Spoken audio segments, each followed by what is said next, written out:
Fun fact, this is the first time that I'm using my phone without a case or screen protector, completely naked. Does anybody else do this, or am I just a psychopath?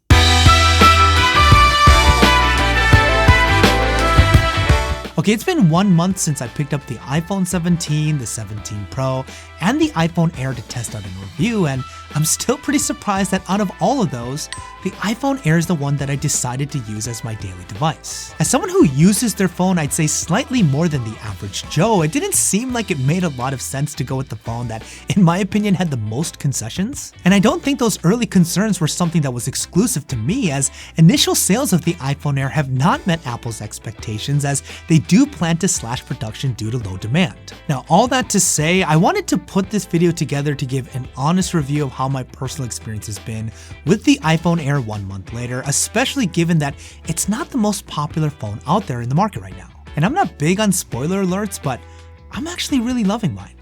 Here's why. Now, before we get into it, because I know I'm gonna get asked if you guys want the wallpapers that are in this video, make sure to subscribe to the JSL newsletter. I send subscribers out a brand new full res wallpaper every single week, as well as links to really good tech deals and fun articles written by yours truly. It's totally free. The link to subscribe will be in the description down below.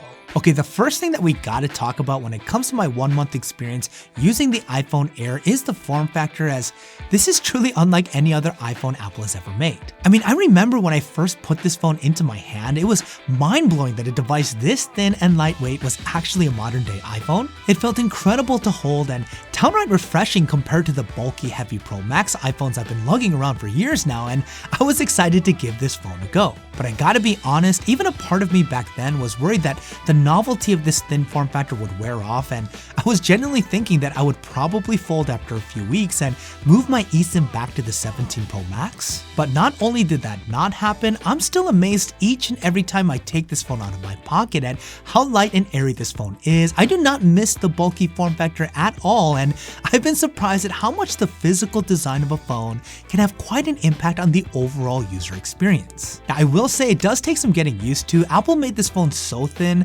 At first I was nervous I was gonna drop it because there's not a lot of surface area on the frame. It's also slightly larger than the regular Pro iPhone, but not as big as the Pro Max, so it is tiptoeing towards being a larger device. Now, you do make the adjustment quickly though, mainly because this is such a well put together phone. The frame is made out of titanium, which is really important when a phone is this thin, and Apple did a fantastic job of slightly rounding off the edge so it doesn't stab into your hand as you hold the phone. This makes it so much more comfortable to hold, as the frame melds seamlessly into the glass in the back of the iPhone Air, all coming together to make this phone feel ultra premium despite its thin and lightweight design.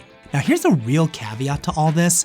I've been using the iPhone Air with no case. It's like the first time I've ever done that, and I think it's a requirement in order to really enjoy what this phone has to offer. Now, I know that's a lot to ask for, and yes, I know that there are thin cases out there, but here's the thing, the second that you bulkify this phone even just a little bit, you've kind of eliminated the only true differentiating factor this phone brings to the table. So if you're one of those people that gets really anxious when you're using a phone without a case and you like the iPhone Air and you're considering getting it, that's the fee that you have to pay in order to maximize your enjoyment with this phone. Now, you might be saying, okay, Jason, we get it. The form factor is cool. We hear you, man. But what about the concessions that you have to deal with by going with the iPhone Air? And look, I'm not going to sugarcoat it. 1 month later, it's clear that you do have to make some sacrifices when you decide to go with the iPhone Air. And depending on how you use your phone, those sacrifices can have an impact to your day-to-day experience. Let's start with the fact that this phone only has one camera on the back, something you'll only see on budget phone these days. And this is far from being a budget device. And look, brass tacks, having only one camera on the back really hasn't been a problem for me, mainly because I tend to only use the primary camera even on phones that have a lot of cameras to choose from. I'm not a big user of the telephoto zoom, and the iPhone Air, because of its larger 48 megapixel sensor, it does allow for a 2x lossless zoom, which I feel is adequate enough to give me what I need.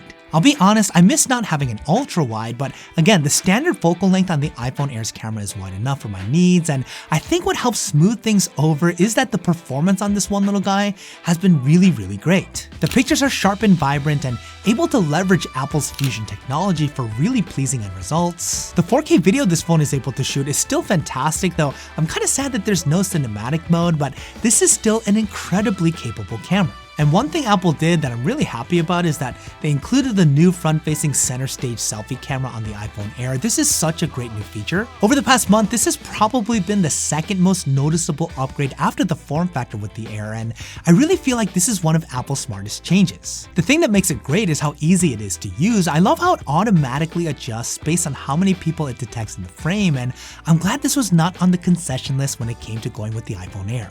Now, if you compare the Air with the 17 Pro, yes, they're both equipped with the new A19 Pro chip, which is great, but the 17 Pro, unlike the Air, has an aluminum build and a vapor chamber to help with cooling. And long story short, thermal management on the iPhone Air has been fine so far. I haven't had any instances in which the phone overheats or throttles performance with general tasks, but I think it's an important watch item. Apple has run into overheating problems before when using unusually thin bodies, mainly with their MacBooks, and considering how thin the iPhone Air is, thermal management is something that I'm going to definitely monitor closely over time. But as mentioned, the day-to-day performance of the iPhone Air has been outstanding. I love that this phone has such an immersive display with Apple ProMotion. It makes consuming content an absolute joy. I don't game too often on my phone, but what little I have done over the past month has been fine, even with this ultra-thin body. And frankly, I've kind of given up on Apple Intelligence, which isn't a stab at the iPhone Air. It can handle all of those features with ease, as the A19 Pro chip is no joke, but Apple really hasn't made its homegrown AI suite something that's fun or